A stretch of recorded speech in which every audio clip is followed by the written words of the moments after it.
Ben Orhan Veli. Yazık oldu Süleyman Efendi'ye, Mısra meşrunun şairi.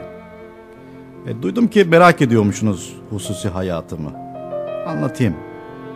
Evvela adamım. Yani sirk hayvanı falan değilim.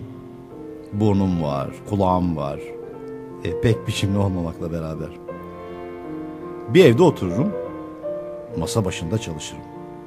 Bir anne ile babadan dünyaya geldim. Ne başımda bulut gezdiririm, ne sırtımda mührü mürüvvet.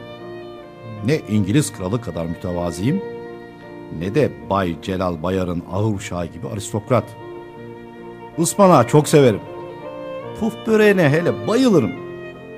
Malda mülkte gözüm yoktur. Vallahi yoktur. Yayan dolaşırım. Ara sıra seyahat ederim.